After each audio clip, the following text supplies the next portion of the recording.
पुरुषा सा परा पार्थ भक्त्या लभ्यस्त्वनन्यया यस्यान्तस्थानि भूतानि येन सर्वमिदं ततम् यत्र काले त्वनावृत्तिम् आवृत्तिं चैव योगिनः प्रयाता यान्ति तं कालम् वक्ष्यामि भरतर्षभ अग्निर्ज्योतिरः शुक्लः षण्मासा उत्तरायणम् तत्र प्रयाता गच्छन्ति ब्रह्म ब्रह्म विदो जनाः अग्निः ज्योतिरः शुक्लः षण्मासा उत्तरायणम् तत्र प्रयाता गच्छन्ति ब्रह्म ब्रह्म विदो जनाः।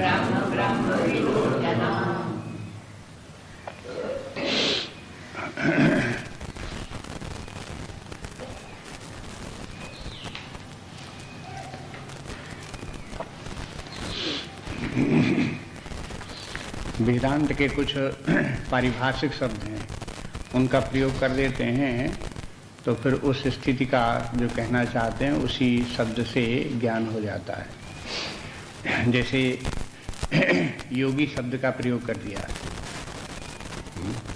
तो योगी को आप व्यवहार काल में अपने बोलते चालते में कुछ भी आप समझते हो, लेकिन वेदांत में योगी वही व्यक्ति है जो कि परमात्मा को प्राप्त करना चाहता है और उसके प्राप्त करने के लिए अभ्यास में लगा हुआ है। योगी का विपरीत समझने के लिए आप समझते तो योगी का विपरीत क्या है? उल्टा भोगी। हाँ? यदि संसार के विषय भोगों की कामना है, वो बाह्य वस्तुओं को मूल्य दे रहा है, उन्हीं के संग्रह में लगा हुआ है, उन्हीं की कामना कर रहा है, तो वो भोगी है। भोगी शब्द के माने कभी कभी लगा रहता है कि जो बहुत भोग में पड़ा हो वही भोगी है। ऐसा नहीं है, बहुत भोग में ना भी पड़ा हो लेकिन मान लो कि वो कोई महत्व दे रहा है पद का, भवन का, धन का, केवल उसको महत्व दे रहा है, बहुत धन इकट्ठा किए हुए, जमा किए हुए, न स्वयं अपने प्रयोग में ला रहा है न दूसरे के प्रयोग में ला रहा है। तो ये सब भोगी के अंतर्गत ही आ जाते हैं। जितने भी भौतिकवादी हैं, भौतिक समुदाय के और उनकी वस्तुओं को महत्व देने वाले हैं, वो सब भोगी ही हैं। लेकिन जो परमात्मा को महत्व देने वाला है और जीवन में परमात्मा को ही प्राप्त करना चाहते हैं, वे लोग सब योगी हैं।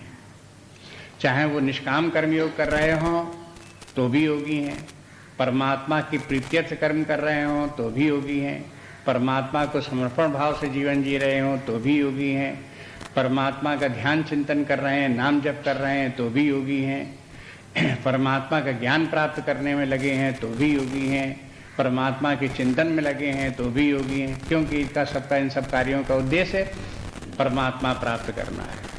तो जो भी परमात्मा की प्राप्त कर रहे हैं, परमात्मा से जुड़ना योग है, परमात्मा से अलग होना भोग है। इसलिए जहाँ योग शब्द का प्रयोग कर दें तो ये समझ लो इतना अर्थ उसमें आ गया कि वो व्यक्ति जो है वो भौतिक जीवन से परांगमुख होकर के, माने विपरीत होकर के, उससे डाइवर्ट होकर के परमात्मा की तरफ उसने मुख कर लिया है, परमात्मा को प्राप्त करने के लिए उसी दिशा में चल पड़ा है। तो एक जीवन में एक समय वो आता है जबकि व्यक्ति राइट अबाउट टर्न हो जाता है।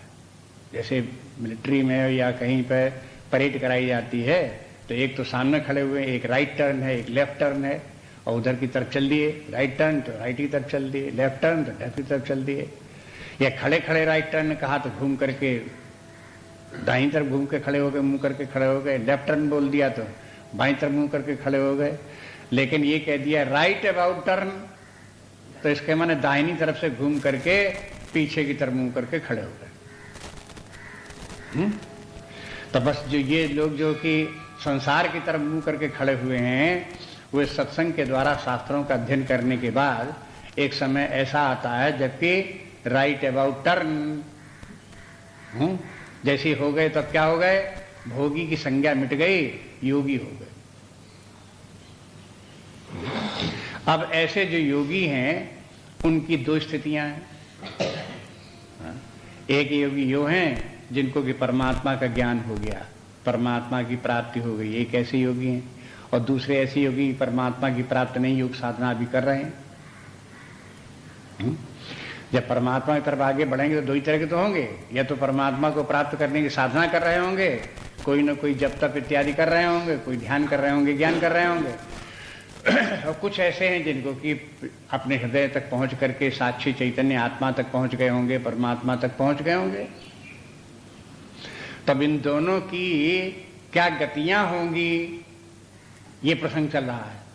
इनमें से जो योगी हैं उनकी गति तो ये होगी कि वे यद्यपि परमात्मा के लिए प्रयास कर रहे हैं, लेकिन अभी परमात्मा का ज्ञान नहीं हुआ, परमात्मा की प्राप्ति नहीं हुई, तो ऐसे लोग उच्च स्थितियों को प्राप्त करने के बाद में भी फिर लौट करके भौतिक जीवन में आ जाएंगे, फिर उनको शरीर प्राप्त हो जाएगा, फिर इसी प्रकार का जीवन जीने लगेंगे। लेकिन जिन लोगों को इस जीवन में परमात्मा की प्राप्ति हो गई, परमात्मा भाव में स्थित हो गए, तदाकार हो गए, तद्रूप हो गए, अनन्यता आ गई, उनका क्या होगा कि बस वो परमात्मा को प्राप्त होने के बाद लौटेंगे नहीं। बस इसी बात को समझाने के लिए यहाँ जो है वो भाषा शैली काल के रूप में वर्णन की है। किस काल में व्यक्ति शरीर छोड़ेगा तो परमात्मा को प्राप्त करके नहीं लौटेगा, किस काल में योगी शरीर छोड़ेगा तो लौट करके आ जाएगा। देखो कल देख रहे थे योगी शब्द, यत्र काले तो अनावृत्तिम, किस काल में लौट जाने पर अनावृत्ति होती, लौटता नहीं है। और आवृत्तिम चैव योगिना, योगियों की अनावृत्ति हो जाती है। अभी योगी ही हैं, योग सिद्ध नहीं हुआ है, परमात्मा की प्राप्ति नहीं हुई है, ऐसे व्यक्तियों को फिर लौट करके आना पड़ जाता है। इसी श्लोक में 23वें श्लोक में बात आ गई सब। अगर शब्दों की तरफ ध्यान दें, कहाँ शब्द कौन प्रयोग किए जाते हैं, तो वहीं स्वयं स्पष्ट हो जाएगा। लेकिन जब देखते हैं कि 24वें श्लोक में देखते हैं अब इसमें, तो इसमें बताते हैं कि ब्रह्म विदो जनाः ब्रह्म गच्छन्ति। दूसरी पंक्ति में देखो, ब्रह्म विदो जनाः, वे लोग जो कि ब्रह्मविद हैं, ब्रह्मज्ञानी हो गए, ब्रह्म को परमात्मा को प्राप्त हुए, तद ज्ञान प्राप्त करके तद्भाव भावित हो गए, तो क्या होता है, गच्छन्ति ब्रह्म, वे ब्रह्म को ही प्राप्त हो। और ऐसे लोग जो हैं इनकी अपनरावर्ती गति होती है, मानी कि लौटते नहीं है। तत्र प्रयाता गच्छन्ति ब्रह्म, वे जाकर के ब्रह्म को ही प्राप्त हो जाते हैं और लौट करके नहीं आते। अब इनका ये मार्ग बताते हैं कि देखो ये ब्रह्म तक जाते हैं तो कैसे जाते हैं। उनकी यात्रा प्रारंभ होती है अग्नि से, अग्नि, उसके बाद ज्योति ही, आहा के माने दिन, और उसके बाद शुक्ला माने शुक्ल पक्ष, षण्मासा उत्तरायण, और उत्तरायण के 6 महीने। ये सब कालवाचक हैं। लेकिन अब जैसे अग्नि है, ये कालवाचक नहीं है, ज्योति ही ये कालवाचक नहीं है। लेकिन जब आहा कहा दिन, तब यहां से कालवाचक हो गया, दिन रात काल का सूचक है। शुक्ला, शुक्ल पक्ष कृष्ण पक्ष, ये भी काल का वाचक हो गया। इसके बाद उत्तरायण दक्षिणायन, सूर्य जब उत्तरायण होते हैं दक्षिणायन होते हैं, ये भी 6 महीने उत्तरायण 6 महीने दक्षिणायन, तो ये भी कालवाचक हो गए। लेकिन कालवाचक शब्दों का प्रयोग करने के पहले 2 शब्दों का प्रयोग किया, अग्नि ही ज्योति ही। इसके माने ये है कि आगे भी जिनको कि हम कालवाचक शब्द समझ रहे हैं वो कालवाचक नहीं है, अग्नि और ज्योतिवाचक ही हैं। उनमें भी अग्नि को देखो, ज्योति को देखो। अग्नि जिसमें कि प्रकाश हुआ, और अग्नि से फिर ज्योतिवन प्रकाश फैला, अग्नि का फैला हुआ प्रकाश, और फिर दिन में और अधिक प्रकाश हुआ, और फिर उसके बाद शुक्ल पक्ष हुआ तो उसमें और अधिक प्रकाश हुआ, और उसके बाद उत्तरायण हुआ तो उसमें और अधिक प्रकाश हुआ। तो ये सब कालवाचक शब्द जरूर हैं, लेकिन प्रकाशवाचक हैं। अग्नि भी प्रकाश, ज्योति भी प्रकाश, दिन भी प्रकाश, शुक्ल पक्ष भी प्रकाश और उत्तरायण भी प्रकाशवाचक है। अब ये प्रकाश किस प्रकार का प्रकाश है? ये क्रमशः देखो तो एक से एक ज्यादा बढ़ता हुआ प्रकाश है, क्रमशः बढ़ता जाता है। अग्नि से प्रकाश बढ़कर के ज्योति में हो गया, ज्योति से बढ़कर के प्रकाश दिन भर का प्रकाश हो गया, दिन भर का प्रकाश फिर 15 दिन का प्रकाश हो गया, 15 दिन का प्रकाश फिर 6 महीने का प्रकाश हो गया। हाँ? प्रकाश बढ़ा क्रमशः कि नहीं बढ़ा? अब वेदांत में प्रकाश शब्द प्रयोग होता है ज्ञान के अर्थ में। ज्ञान और प्रकाश एक ही बात। ऐसे ही जब व्यक्ति का ज्ञान प्रारंभ हो, छोटा सा ज्ञान पहले थोड़ा थोड़ा प्रारंभ हो, फिर वो ज्ञान और फैले, फिर ज्ञान और फैले, फिर ज्ञान और फैले, फैलता चला जाए, फैलता चला जाए, अंततः वो ज्ञान ब्रह्मविदः, ब्रह्म जो है बृहत्तरात् ब्रह्म, सर्वव्यापी ब्रह्म, उस परात्पर ब्रह्म का ज्ञान हो जाए तो पूरा ज्ञान हो गया। तो जिस प्रकार से ज्ञान जिसकी पूर्णता को प्राप्त हो जाएगा तो ब्रह्मविद हो जाएगा वो। तो जब ब्रह्मविद होगा तब ब्रह्म को प्राप्त होगा। ब्रह्मविद शब्द भी इस बात को सूचित करता है कि जो पहली पंक्ति में जो प्रकाशात्मक शब्दों का प्रयोग किया गया वो सबका सब ज्ञानात्मक है, ब्रह्मविदः। अगर केवल इतनी ही बात होती कि कोई उत्तरायण में शरीर छोड़ेगा तो ब्रह्म को प्राप्त कर लेगा, तो ब्रह्मविदः के कहने की जरूरत थी? कोई भी व्यक्ति शरीर छोड़े, उत्तरायण में शरीर छोड़ेगा, परमात्मा को प्राप्त कर ले। लेकिन भगवान कहते हैं ब्रह्मविद परमात्मा को प्राप्त करेंगे। उत्तरायण में जिनको शरीर छोड़ेंगे लेकिन ब्रह्मविद होंगे वही प्राप्त करेंगे। तो उत्तरायण का भी कोई महत्व नहीं। वेदांत में जब देखते हैं उपनिषद इत्यादि ग्रंथों को तो उसमें भी कहते हैं, पुराणों में भी कहते हैं, शंकराचार्य जी ने भी अपने भाष्यों में लिखा है कि यदि ब्रह्मज्ञानी व्यक्ति इस जीवन में ब्रह्म भाव को प्राप्त हो गया है, परमात्मा को प्राप्त हो गया है, तो वो हो चाहे जिस काल में शरीर छूटे और चाहे जहां उसका शरीर छूटे, उसका कोई गणना नहीं, उसका कोई महत्व नहीं। चाहे चांडाल के घर में शरीर छूटे, चाहे नाली में शरीर उसका पड़ा हुआ छूटे, चाहे दक्षिणायन में उसका शरीर छूटे, चाहे पंचक लगे हों तब उसका शरीर छूटे, उसका कहीं कोई असर नहीं, उसको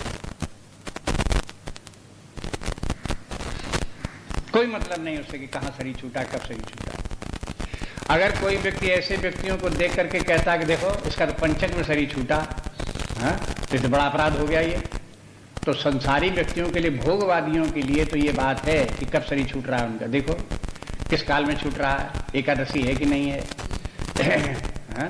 पूर्णमासी है कि नहीं है, आप देखो उसमें, भोगियों के लिए, संसारी व्यक्तियों के लिए। लेकिन जो ब्रह्मविद हैं, परमात्मा भाव में स्थित हैं, उनके लिए ये सब बातें निरर्थक, कोई माने नहीं रखती।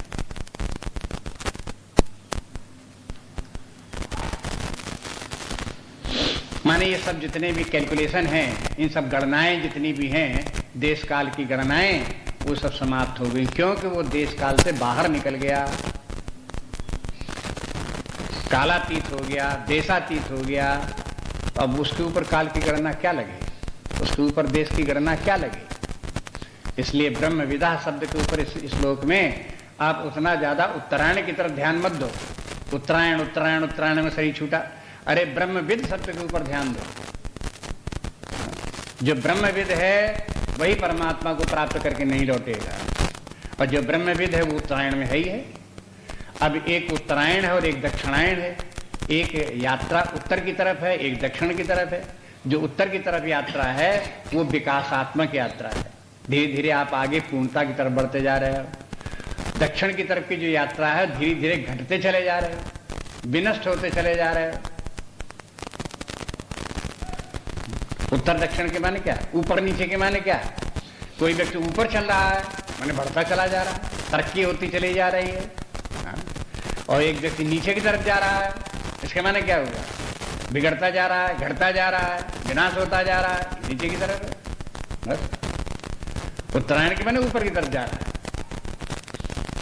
ऊपर की तरफ जाते जाते अंततः उसे परमात्मा की प्राप्ति हो जाती है।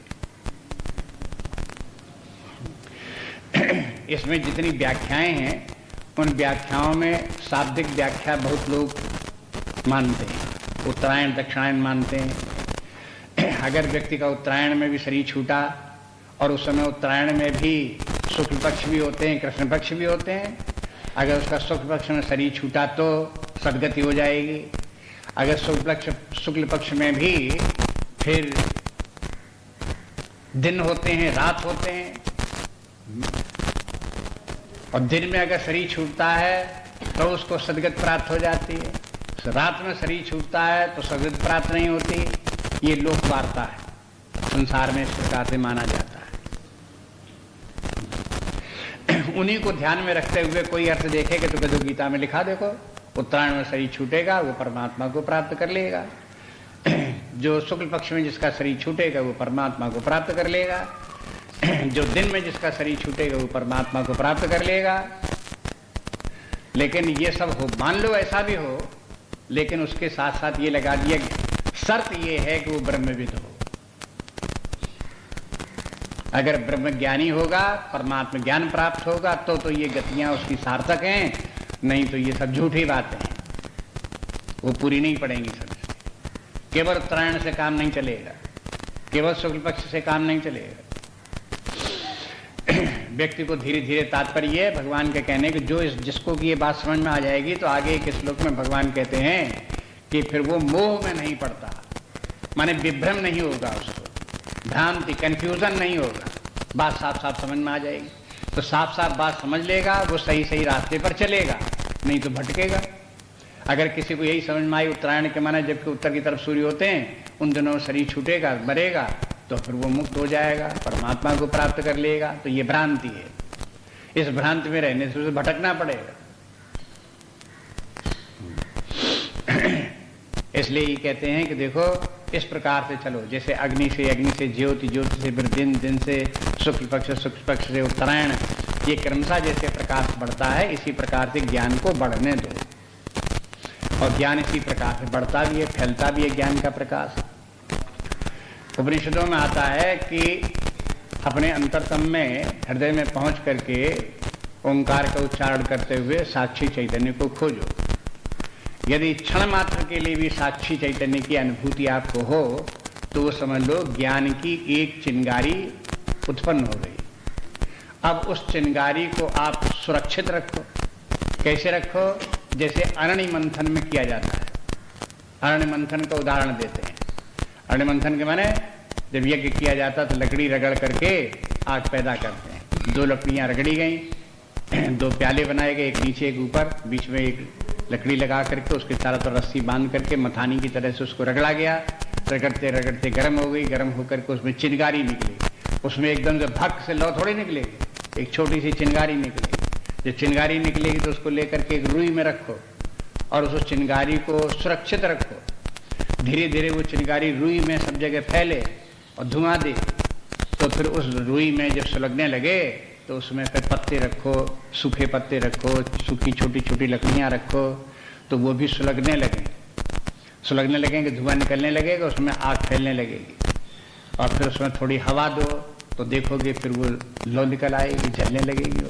फिर उसमें बड़ी बड़ी लकड़ियां रखो, फिर और बड़ी लकड़ियां रखो, फिर और बड़ी लकड़ियां रखो। हाँ, फिर उसमें बड़ी बड़ी लकड़ियां रख करके अग्नि कुंड की जैसे ज्वाला जलती है, हाथ 2 हाथ ऊंची, वो सब जला लो।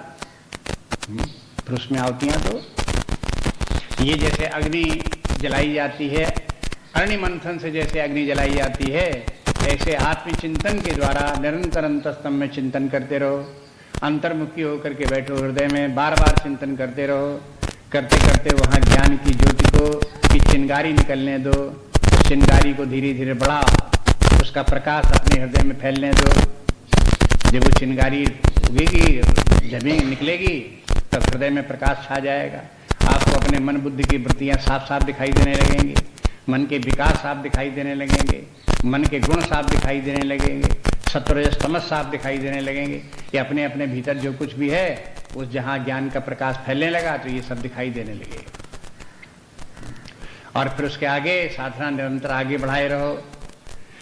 तो जैसे अग्नि के बाद ज्योति, इसी प्रकार से साक्षी चैतन्य की ज्ञान की चिंगारी का फिर प्रकाश, ये सब फैलेगा। जब ये प्रकाश अपने अंदर फैलेगा तो फिर उसके बाद जैसे दिन हो गया, दिन में सब चीजें दिखाई देने लगती हैं, ऐसे सब दिखाई देने लगेगा अपने भीतर, आंतरिक जगत दिखाई देने लगेगा। यहाँ क्या क्या है, प्राण क्या है, कितने प्रकार के प्राण है, मन क्या है, मन कितने प्रकार का है, वृत्तियां कितने प्रकार की हैं, सब अपने भीतर जो कुछ है साफ साफ दिखाई देने लगे। शुक्ला के माने ये भी है कि शुक्ल के माने स्वच्छ निर्मल। बस ये ज्ञान जब हृदय में उत्पन्न होगा तो सारी मलिनता धुल करके साफ हो जाए, हृदय बिल्कुल शुक्ल हो जाए, स्वच्छ निर्मल हो जाए, कहीं कोई विकार नहीं, न कोई राग, न कहीं द्वेष, न कहीं घृणा, न कहीं द्वंद्व, न कहीं संघर्ष, न कहीं ईर्षा, न कहीं द्वेष, न कहीं कामना, न कहीं लोभ। ये सब के सब धुल करके नष्ट हो गए तो हृदय शुक्ल वर्ण का हो गया।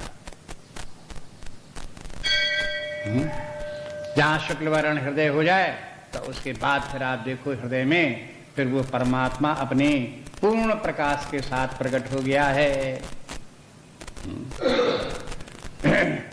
बस जहां परमात्मा पूर्ण प्रकाश के साथ आ गया, पूर्ण चेतना के साथ में, पूर्ण ज्ञान के साथ में उपलब्ध हो गया, और उस प्रकाश में एकमात्र परमात्मा ही सर्वत्र उपलब्ध दिखाई देता है और वही अपनी सत्ता दिखाई देती है। और उस परमात्मा के ज्ञान के प्रकाश में अज्ञान से उत्पन्न होने वाला सारा संसार ध्वस्त हो गया। अब कहां पहुंच गए? ब्रह्म तक पहुंचे कि नहीं पहुंचे? कि बस इस प्रकार से ब्रह्म तक पहुंच जाओगे और वहां इस पर लौटने का कोई सवाल नहीं बैठता। ये हो गया अपुनरावर्ती गति, परमात्मा को प्राप्त। अब समझना कोई मुश्किल नहीं, पुनरावर्ती गति क्या है, इससे विपरीत है। जिसमें ये सब न हो वो सब इसमें है। फिर आगे देखो अगले श्लोक में, धूमो रात्रिस्तथा कृष्ण षण्मासा दक्षिणायनम तत्र चांद्रमसं ज्योति योगी प्राप्य निवर्तते। धूमो रात्रिस्तथा कृष्ण षण्मासा दक्षिणायनम तत्र चांद्रमसं ज्योति योगी प्राप्य निवर्तते।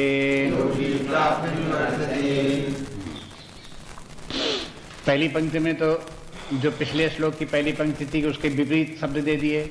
वहां अग्नि थी तो यहाँ धूम आ गया, वहां दिन था तो यहाँ रात्रि आ गई, वहां कृष्ण पक्ष था तो यहाँ वहां शुक्ल पक्ष था तो यहाँ कृष्ण पक्ष आ गया, वहां उत्तरायण था तो यहाँ दक्षिणायन आ गया। हाँ, ये तो पहली पंक्ति में हुई। अब उसके बाद दूसरे में क्या हो, तत्र चांद्रमसं ज्योति ही। अब कहते हैं यहां पर भी जो प्रकाश है वो चंद्रमा का प्रकाश है,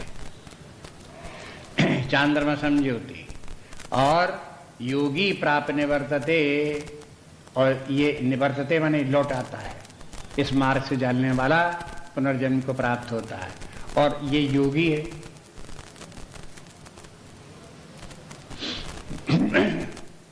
योगी की बात कर रहे हैं, उनकी तो ये बातें ही नहीं जो भोगी हैं, उनकी क्या करना है, वो कहां क्या गति होगी उसकी बात नहीं कर रहे हैं। ये योगी हैं, वो भी लौट करके आ जाते हैं। लेकिन कौन योगी हैं? चांद्रमसं ज्योति ही, जो इनके के जो है चंद्रमा जो है चंद्रमा का प्रकाश में जो जीवन जीने वाले हैं। चंद्रमा के माने क्या है? वेदांत में चंद्रमा के माने हैं मन। चंद्रमा मनसो जाता है। चंद्रमा के माने हैं मन, मन के माने हैं अंतःकरण। जो व्यक्ति अपने अंतःकरण के क्षेत्र में ही जीवन जीते रहे हैं, मन बुद्धि से बाहर नहीं निकल पाए हैं, उससे ऊपर नहीं उठ पाए हैं, उनका पुनर्जन्म होता रहेगा। मन को चंद्रमा क्यों कहते हैं? देखो, किसी प्रकार से प्राचीन काल में भी लोगों को मालूम था कि सूर्य तो अपने प्रकाश से प्रकाशित है, लेकिन जो चंद्रमा है वो सूर्य के प्रकाश से प्रकाशित है। चंद्रमा का प्रकाश स्वयं अपना प्रकाश नहीं है। ऐसे कह सकते हो सूर्य जब चंद्रमा जो है उसमें जब प्रतिबिंबित होता है तब उसकी जो चमक होती है उसे चंद्रमा का प्रकाश कहते हैं। ऐसे ही यह आत्मा परमात्मा तो स्वयं प्रकाश स्वरूप है सूर्य के समान, लेकिन ये मन बुद्धि में इनकी चेतना प्रतिबिंबित होती है। जैसे चंद्रमा में सूर्य का प्रकाश प्रतिबिंबित होता है, ऐसे ही अंतःकरण में मन में आत्मा का प्रकाश प्रतिबिंबित होता है। तो जब हम अपने मन में चेतना का अनुभव कर रहे हैं, अपनी बुद्धि में चेतना का अनुभव कर रहे हैं, यह प्रतिबिंबित चेतना है। और प्रतिबिंबित चेतना होने के माने ये वास्तव में आत्मा नहीं है, बल्कि आत्मा का आभास है, चिदाभास है। ये चिदाभास में जो लोग जीवन जीने वाले हैं इनको परमात्मा की प्राप्ति नहीं होती, ये लोग मुक्त नहीं होते हैं। इसलिए अपने मन बुद्धि की सीमा से बाहर साधना के माने जब तक कि व्यक्ति अपने मन बुद्धि को शुद्ध कर रहा है, सत्वगुणी बना रहा है, शांत बना रहा है, एकाग्र बना रहा है, परमात्मा को प्राप्त करने की तैयारी कर रहा है, तब तक योगी है। लेकिन जब वो मन बुद्धि से ऊपर उठ करके आत्मभाव को, जिस मन बुद्धि को प्रकाशित करने वाला चैतन्य जो है वास्तविक चैतन्य है, जो नित्य विद्यमान चैतन्य है, उस चैतन्य की तरफ जब उसका ध्यान गया, परमात्मा को प्राप्त किया, तब वो ब्रह्मविद होगा, तब वो पुनरावर्ती गति को प्राप्त होगा। इसलिए जब तक कि व्यक्ति का जीवन इस आत्मा के नीचे वाली सीमा लाइन के नीचे कहीं न कहीं है, तब तक वो जीवन उसका पुनरावर्ती रहेगा।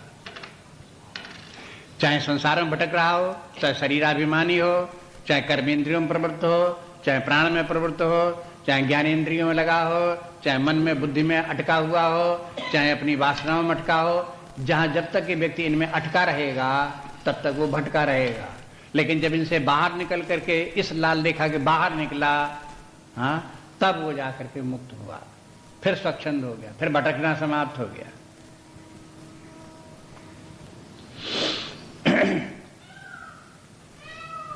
अब यहां योगी का जो अर्थ बताया था, उस योगी के अर्थ को देखो।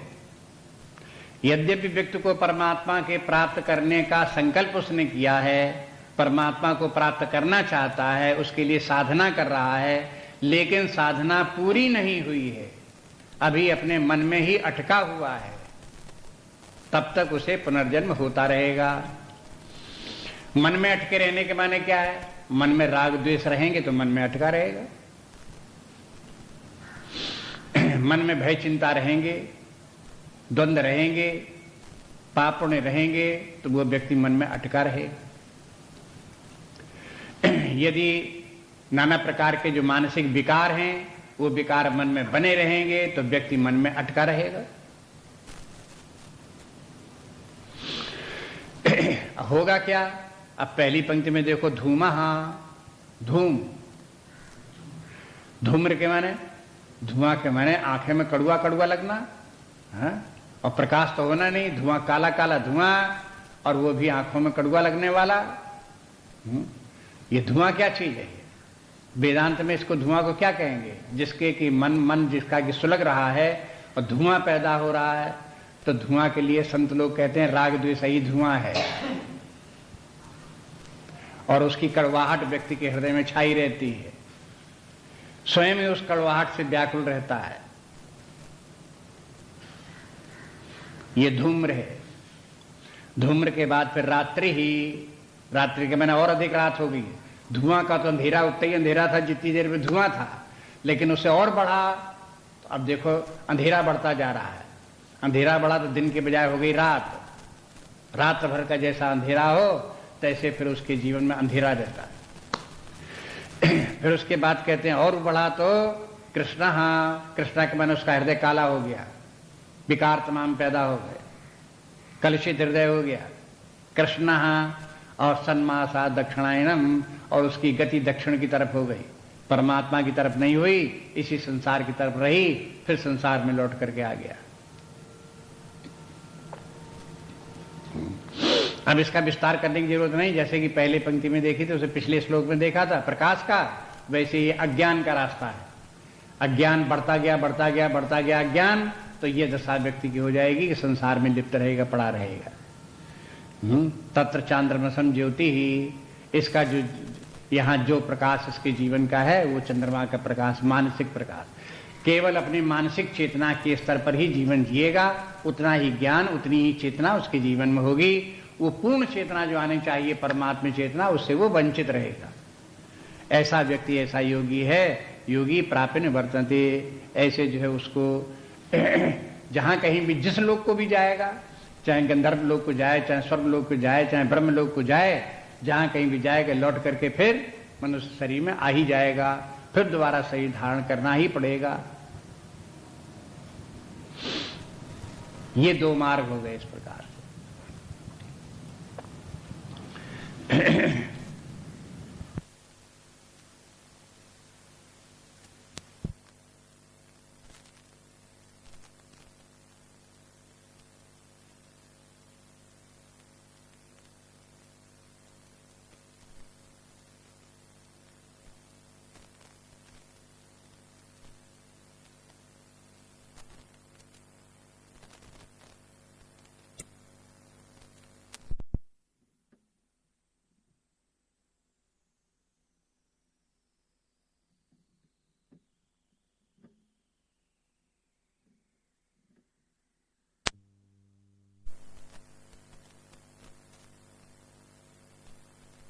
क्या कहते हैं भगवान?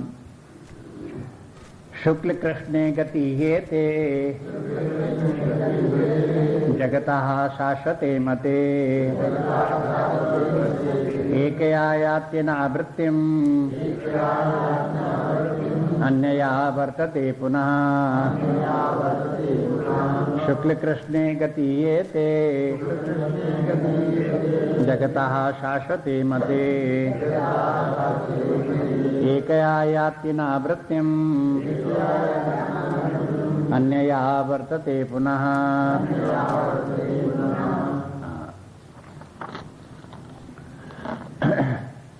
इन दोनों गतियों का वर्णन उपनिषदों में भी है।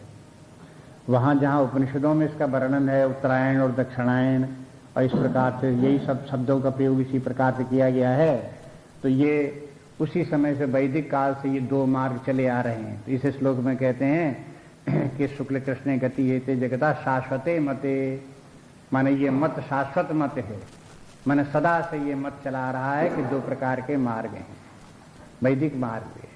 उपनिषदों में, छांदोग्य उपनिषद में भी इसका वर्णन है। एक जैसे इसको दक्षिणायन मार्ग और उत्तरायण मार्ग भी कहते हैं, एक इसे अर्च मार्ग और धूम्र मार्ग भी कहते हैं। अर्च के माने अग्नि और धूम्र के माने धुआं। तो पहला ज्ञान वाला मार्ग है अर्च मार्ग, अग्नि की ज्योति जहां शुरू किया तो वो हो गया अर्च मार्ग, और जो ये धूम से प्रारंभ हुआ ये मार्ग हुआ धूम्र मार्ग। अर्च मार्ग और धूम्र मार्ग ये भी नाम हो गया।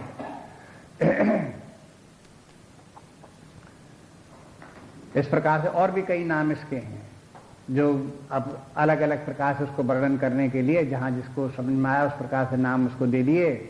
लेकिन ये दो गतियां उच्च ऊपर की तरफ की दो गतियां हैं, माने ये दोनों गतियां उन लोगों के जो संसारी लोग हैं और पापी लोग हैं, नरकगामी लोग हैं, उनकी चर्चा इसमें नहीं है, उनको तो छोड़ ही दिया।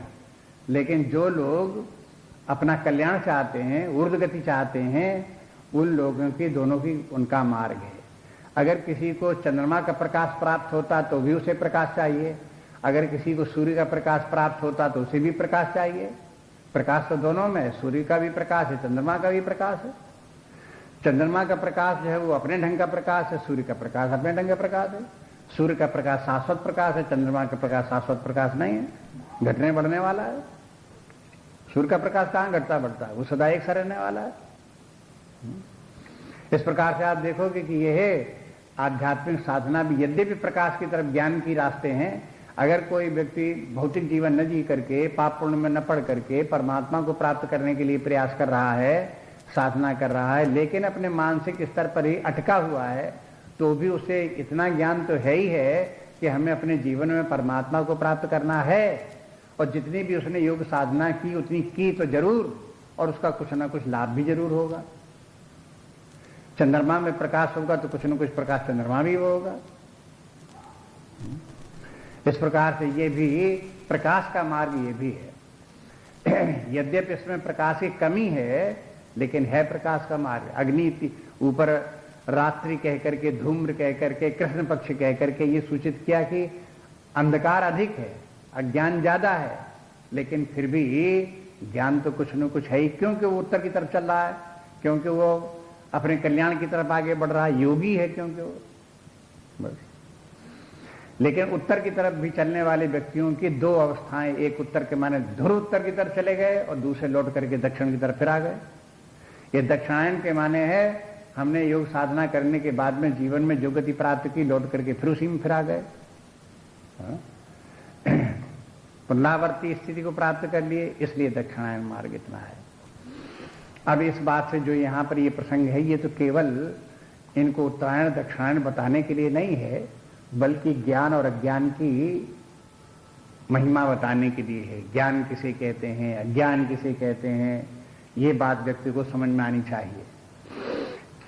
इनके दोनों का जो अंतर है, दोनों मार्गों का, उन दोनों मार्गों के अंतर को आप अपने अंदर समझें तो ये दोनों ही आंतरिक दशाओं का वर्णन है। अपनी अंतरदशा किस प्रकार की है उसी का वर्णन है। दक्षिणायन का मार्ग यदि कोई अपने मन में अटका हुआ है, राग द्वेष आदि में पड़ा हुआ है, संसारी बातों के चिंतन में पड़ा हुआ है, तो ये भी एक मानसिक दशा है। कोई व्यक्ति अपने मन बुद्धि से ऊपर उठ गया है, उससे मुक्त हो गया है, साक्षी चैतन्य आत्मा नित्य प्रकाशवान चेतना का अनुभव करने लगा है, तो एक दूसरे प्रकार का ये अनुभव है। इससे ये भी सूचना मिलती है कि व्यक्ति को शांत होकर के अंतर्मुखी होना चाहिए। पहली बात ये, आध्यात्मिक साधना का पहली मंजिल या पहली उपलब्धि ये है कि उसका मन बहिर्मुखी होने के बजाय अंतर्मुखी हो जाए। साइकोलॉजिस्ट लोग भी मानते हैं एक्सट्रोवर्ट नेचर, इंट्रोवर्ट नेचर। एक इंट्रोवर्ट व्यक्ति होता है, एक एक्सट्रोवर्ट होता है। एक्सट्रोवर्ट व्यक्ति जो है बाहर की बातों ही को मूल्य देता है, उन्हीं को देखता है, उन्हीं को मूल्य देता है और उन्हीं के बीच में अटका रहता है।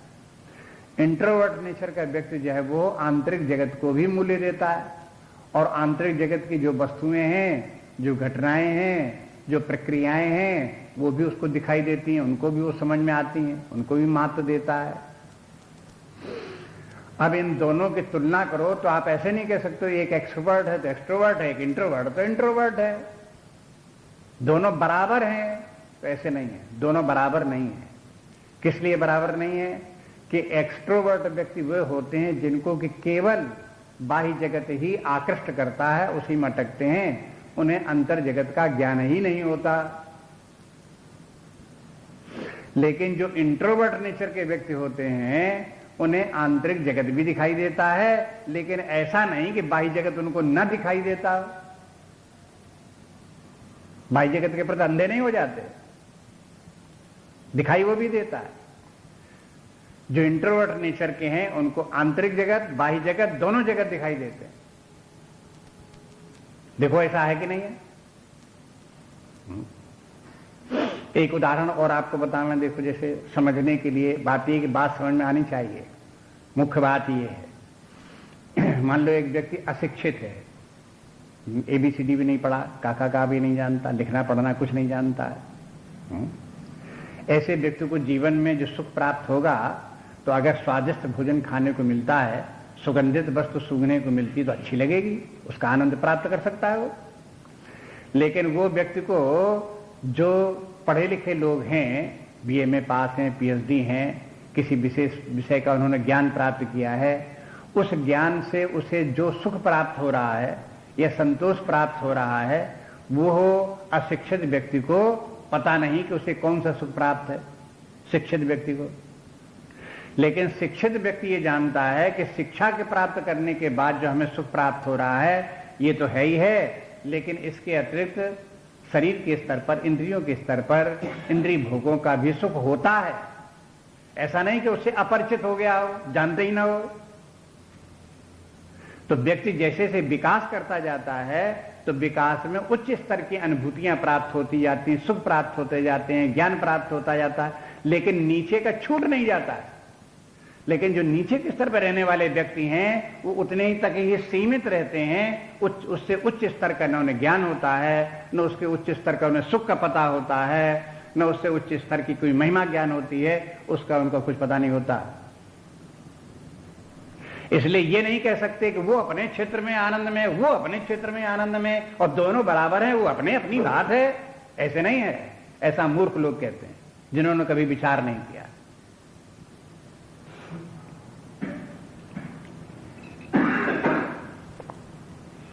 इसलिए समझदार व्यक्ति को क्या करना चाहिए कि कोई व्यक्ति अपने अंतर्मुखी बने तो उसके माने ये थोड़ी बाई जगह तो उसका छूटा जा रहा, हाय हाय सब छूट जाएगा तब क्या होगा? कुछ नहीं छूटा जाता, वो तो बना ही बनाया है। अगर आइंस्टीन को अपने जो है वो एटम की थ्योरी या रिलेटिविटी की थ्योरी, उसे जो कुछ पता थी उसके ज्ञान में वो मग्न था, लोगों को बताता था, समझाता था, लेक्चर्स देता था। हाँ? लेकिन क्या ये समझते हो कि अगर कोई उसको मीठी चीज खिला करके देखी जाए तो उसे मीठी कड़वी लगेगी क्या? उसे ये नहीं कहेगा क्या ये मीठी है? हाँ? उसका ज्ञान उसे नहीं होगा क्या? वो तो हो गई होगा उसे। कह दो कि भाई ये मीठी कड़वी तो जानने के लिए किसी संसारी व्यक्ति को बताओ, भोगी व्यक्ति को बुलाओ, तब वो बताएगा कि मीठी कड़वी है। आइंस्टीन कैसे बता देगा?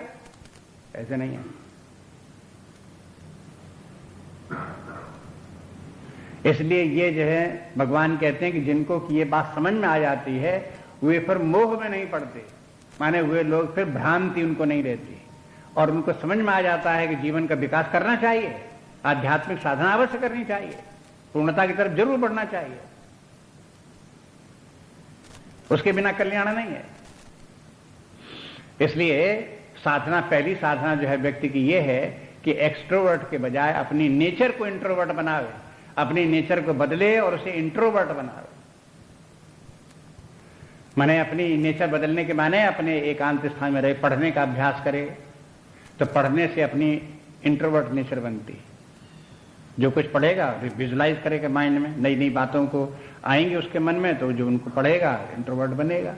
इसलिए जो शिक्षा प्राप्त व्यक्ति हैं वो ज्यादा इंट्रोवर्ट होते हैं, आसानी से हो जाते हैं इंट्रोवर्ट। अभ्यास उनको किया हुआ है, उसी से उनके लिए आसानी पड़ जाती है। लेकिन जो पढ़े लिखे बिल्कुल ही नहीं है तो वो तो एक्सट्रोवर्ट नेचर के रहेंगे, उनसे इंट्रोवर्ट होना उनके लिए मुश्किल पड़ता है। फिर दूसरे इंट्रोवर्ट बनने के लिए जैसे जप किया जाता है, तो मानसिक जप करो और अपने मन में देखो कि जप चल रहा है, निरंतर मन में वृत्तियां उसी जप का पुनरावर्तन हो रहा है। तो जब मन में बराबर जप करोगे और मन में मानसिक जप को देखते रहोगे देखते रहोगे देखते रहोगे तो आदत पड़ेगी मन में टिकने की, रहने की, नेचर इंट्रोवर्ट बनेगी। अब देखो बनेगी कि नहीं बनेगी? अभ्यास पड़ेगा कि मन में रहने का कि नहीं पड़ेगा? तो पहला अभ्यास तो यह है कि अपने मन में, अपने अंतर स्थिति में अपने मन को हृदय में स्थापित करो और वहीं रहने का अभ्यास करो। जब ये अभ्यास हो जाए तब वहीं पर बैठ करके अब दूसरा अभ्यास करो। अब ये विवेक करो कि यहां तो दो बातें हैं, एक वृत्तियां हैं और एक वृत्तियों का प्रकाशक चैतन्य है। यहां दो फैक्टर हैं विद्यमान है, एक वेरिएबल फैक्टर है, एक इनवेरिएबल फैक्टर है, एक कांस्टेंट फैक्टर है, एक चेंजिंग फैक्टर है। दोनों दो प्रकार के फैक्टर यहां पर हैं। मानसिक वृत्तियां हैं वो तो चेंजिंग फैक्टर है, और इन वृत्तियों का जो प्रकाशक चैतन्य है, इनका जो ज्ञाता है, जो इनका साक्षी है, वो कांस्टेंट फैक्टर है। अब ये व्यक्ति को किसको दिखाई देगा? जो इंट्रोवर्ट होगा, जो अपने हृदय में ठहर सकेगा, वहां देख सकेगा, उसे तो दिखाई देगा। कोई ये कहे कि जो कुछ आप बता रहे हो जरा सामने दिखाओ धर के, तो कहां से दिखाई देगा? ये आपके गदेली के ऊपर हाथ पर रख दे तो कहां दिखा देगा रख करके? इसलिए साधना करके इंट्रोवर्ट बनाओ। आप ये मत समझो कि जब बेकार है, आप ये मत समझो कि स्वाध्याय बेकार है। ये सबसे व्यक्ति की जो नेचर बदलती है ये महत्वपूर्ण है उसकी। ठीक है, उसके बाद हमेशा ही उस स्थिति में ना रहो, बाहर व्यवहार में भी आओ, खाओ पियो, बोलो चालो, चलो फिरो और भी काम दुनिया के देखो। लेकिन एक अभ्यास ये रहे कि हम जब चाहें तो अपने मन में, अपने हृदय में स्थित रह करके वहां चिंतन कर सकें, विचार कर सकें और वहां रिलैक्स होकर के ठहर सकें। ऐसे नहीं कि जी घबराने लगा फिर आंखें खोल दी, जल्दी जल्दी देखने लगे बाहर। हाँ, ऐसा ना हो। अपने हृदय में बड़ा निश्चिंतता के साथ बैठ करके अपने विचार करो। जब दोनों फैक्टर्स इस प्रकार के कांस्टेंट और वेरिएबल फैक्टर जब ये दोनों अपने यहां भीतर साफ साफ दिखाई देने लगे, तब समझो कि अब ज्ञान का प्रकाश प्रारंभ हुआ। फिर ये भी दिखाई देने लगेगा आपको कि जो मन में जो राग द्वेष इत्यादि हैं, इनमें क्या दोष हैं। नाना प्रकार के प्रपंच हैं, मिथ्याचरण है, मिथ्यावादन है, ईर्षा द्वेष है, झगड़ा फिसाद है, ये सब के सब अपने मन में जो पैदा होते रहते हैं, इनमें क्या दोष हैं, ये अपने आप ही दिखाई देने लगे। जब तक ये दिखाई नहीं देगा तब तो छोड़ने की कौन बात करे। पहले ये दिखाई दे कि ये हैं और इनके कारण हानि हो रही है, जीवन हानि है, विनाश हो रहा है, तब व्यक्ति को समझ में आवे कि इनसे छुटकारा पाओ, इनका उपाय करो जिससे कि छूटो, समाप्त करो इनको। इसलिए कहते हैं कि ये दोनों शाश्वत हैं, दोनों ये कहते हैं कि शुक्ल कृष्ण गति हेते ही एते है गति ही, ये दो प्रकार की गतियां हैं। गतियों को यही मत फिर मान लो, ये तो पहले ही बता चुके हैं कि शरीर छोड़ने के बाद ये दो गतियां हैं, ऐसे नहीं। इस जीवन में भी व्यक्ति की दो गतियां हैं। शरीर चल रहा है, उसके बीच में दो गतियां, एक एक्सट्रोवर्ट नेचर, दूसरी इंट्रोवर्ट नेचर। ये दो गतियां जीवन जीते समय ही हैं। और फिर इंट्रोवर्ट नेचर के बाद में फिर उसमें दृष्टादृश्य का विवेक या अपने अंदर के जो कांस्टेंट फैक्टर और वेरिएबल फैक्टर हैं उनका विवेक विश्लेषण और अपने चित्त की शुद्धता, ये सब का सब जो है ये है एक ये भी एक गति है, एक स्थिति विशेष है, आंतरिक स्थिति है। इसको कहते हैं ये शुक्ल है कृष्ण है, इनको शुक्ल और कृष्ण गति भी कहते हैं। जैसे आपके नाम तो अर्ची मार्ग और धूम्र मार्ग बताया, उत्तरायण दक्षिणायन बताया, ऐसे इसका नाम शुक्ल मार्ग और कृष्ण मार्ग भी कहते हैं। ये भी दो नाम इसके हैं, शुक्ल और कृष्ण है गति ही। शुक्ल और कृष्ण गति कह करके भगवान ने ये कहा कि देखो, शुक्ल के माने जिसका कि चित्त शुद्ध निर्मल है, स्वच्छ है, एक गति उसकी है, वो परमात्मा को प्राप्त कर लेता है। और दूसरे कृष्ण गति ही, जिसके के मन बुद्धि काले हैं, जिनमें तमाम विकार भरे हुए हैं, दंभ द्वेष भरा हुआ है, ऐसे जिनके भरा हुआ है उनकी कृष्ण गति है। माने वो सबके सब अंधकार में जाते हैं और फिर लौट लौट करके आते हैं, संसार चक्र में पड़े रहते हैं। ये शुक्ल और कृष्ण आंतरिक दशाएं हैं दो। शुक्ल कृष्ण गति हे ते जगतः शाश्वते मते है, इस जगत में ये है शाश्वत दोनों मार्ग हैं। शाश्वत के माने अनादिकाल से चले आ रहे हैं, सबके साथ होती रहते हैं। ये मत समझो कि प्राचीन काल की जब ऋषियों ने ये गीता लिखी गई होगी तब ऐसे हुआ करते होंगे, अब नहीं है, सो बात नहीं, अब भी हैं और आगे भविष्य में भी होंगे ऐसे। ये कहते हैं एक याति अनावृत्तिम अन्यया वर्तते पुनः, एक से याति अनावृत्तिम, एक से जाकर के फिर अनावृत्ति हो जाती, मैंने लौट करके नहीं आता। अन्यया वर्तते पुनः, और दूसरे मार्ग से लौट करके फिर आ जाता है। इसलिए ये आने जाने वाले मार्ग हैं। अब ये आने जाने वाले मार्ग को भी जरा और गंभीरता से देखो। आने जाने के माने केवल ये नहीं शरीर छूटा फिर तो दूसरे शरीर में आ गए, तो ये तो बहुत मोटी बात है, स्थूल बात है, ये तो जाना आना है ही है। और ये कह दिया जब शरीर प्राप्त नहीं होता तो जाना आना कहीं नहीं होता, ये कहने का एक तरीका हुआ। लेकिन दूसरे ये कि जब व्यक्ति अपने अंतर्मुखी होकर के आत्मा में परमात्मा भाव तक पहुंच गया और परमात्मा का प्रकाश उसे प्राप्त हो गया, परमात्मा का आनंद प्राप्त हो गया, ऐसे व्यक्ति से ये कहो कि वो लौट करके फिर इंद्रिय भोगों के स्तर पर आ जाए और इंद्रिय भोगों को महत्व दे, ये क्या कभी संभव है? जिसको एक बार आनंद का अनंत सागर प्राप्त हो गया हो, वो ओस की बूंदे चाटे, ये कभी संभव है?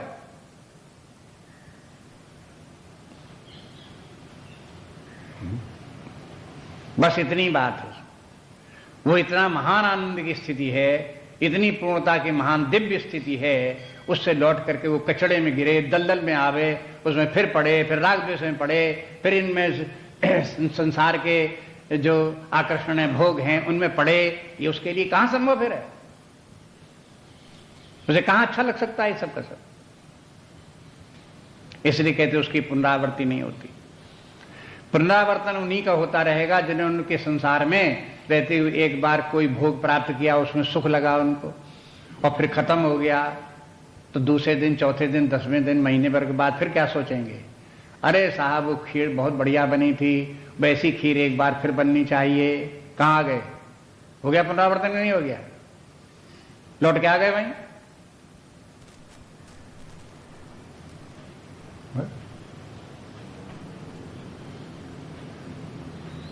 संसार में आप देख लो, लौट लौट करके आते ही रहते हैं। चाहे जितना सुख प्राप्त हो जाए फिर लौट कर उसी दशा में आ गए, चाहे जितना दुख प्राप्त हो जाए लौट कर फिर दशा में आ गए। ये जो मानसिक दशाएं बदलती रहती हैं, लौट लौट करके उसी दशा में आते रहते हैं, ये रोज रोज पुनरावर्तन होता ही रहता है।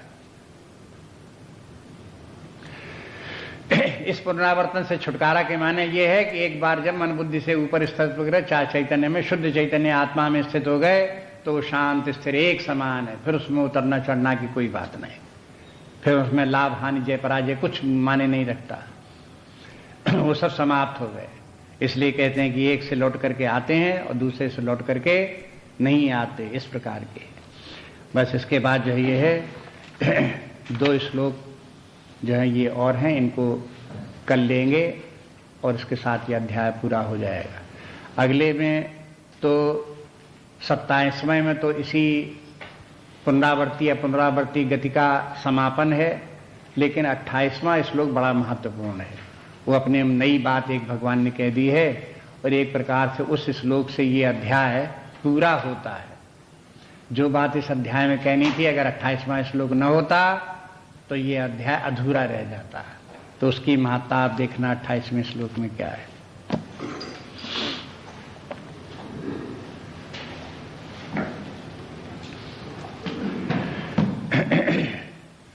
नान्या स्पृहा रघुपते हृदय समदीये सत्यं वदामि च भवान् अखिलान्तरात्मा भक्तिं प्रयच्छ रघुपुंगव निर्भरां मे कामादिदोषरहितं कुरु मानसं च। श्री राम जय राम जय जय राम, श्री राम जय राम जय जय राम, श्री राम जय राम जय जय राम, श्री राम जय राम जय जय राम, श्री राम जय राम जय जय राम, श्री राम जय राम जय जय राम, श्री राम जय राम जय जय राम, श्री राम जय राम जय जय राम, श्री राम जय राम जय जय राम, श्री राम जय राम जय जय राम, श्री राम जय राम जय जय राम, श्री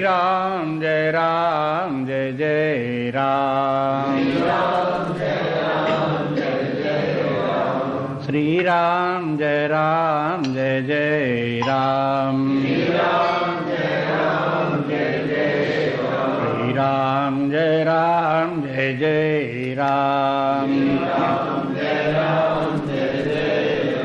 श्री राम जय राम जय जय राम, श्री राम जय राम जय जय राम, श्री राम जय राम जय जय राम, श्री राम जय राम जय जय राम,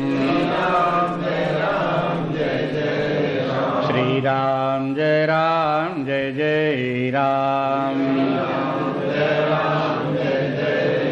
श्री राम जय राम जय जय राम, श्री राम जय राम जय जय राम,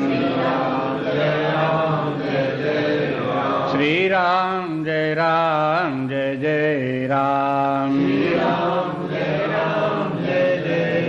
श्री राम जय राम जय जय राम, श्री राम जय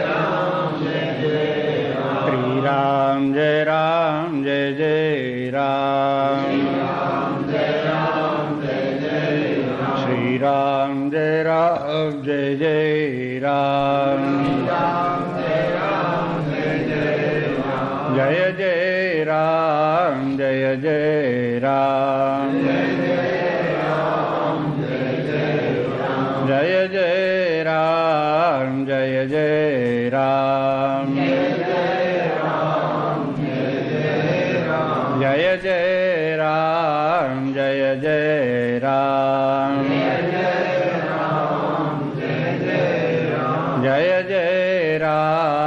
जय जय राम जय जय राम,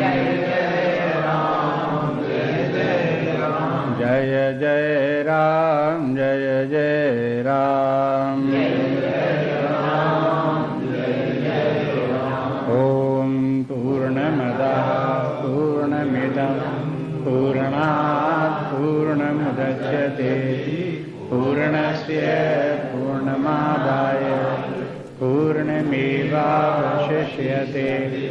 ओम शांति शांति शांति। हरि ओम। श्री गुरुभ्यो नमः। हरि ओम।